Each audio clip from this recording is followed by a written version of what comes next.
So I'm going to show you now why why it's actually really dumb to have a mortgage. We can actually quantify, because the first thing that a mortgage takes from you is your freedom, because you have to pay it every month. And right from the beginning, before you even sign the paper to take the mortgage, you can sit down and figure out what you value your freedom at that moment for the next 25, 30 years. So let's say you find a property that's 500 grand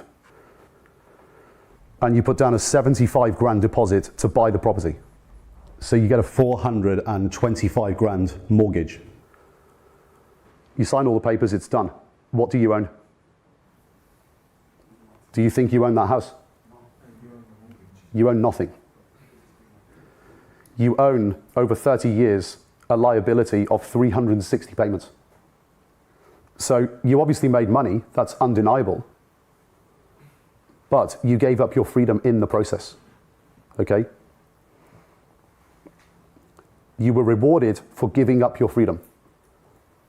But people just don't really get opportunity cost of capital, because that 75 grand that you put down to buy the property as a deposit, okay? If you just compounded that at 10% per annum, doing something else, let's say you just invested it in something, you put it in a box and it made 10% every year. It compounds to 1.3 million over 30 years at 10%. So you have one situation where you're rewarded for giving up your freedom, but the whole time you have no freedom. For 30 years, you have to make that payment every month because you don't own anything. You don't own it till the last payment of the 360 months. So you got that one situation, and you make, if it's worth $1 million, 291 grand. Or you stick it in a box and make 10%, and you make 1.3 million.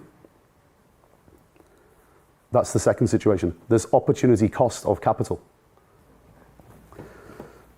So in this scenario, if you believe you can make 10%, and by the way, 10% is easy. If you've got a financial education and you know what you're doing, 10% is easy. There's so many products in the world that pay 10% for very little risk.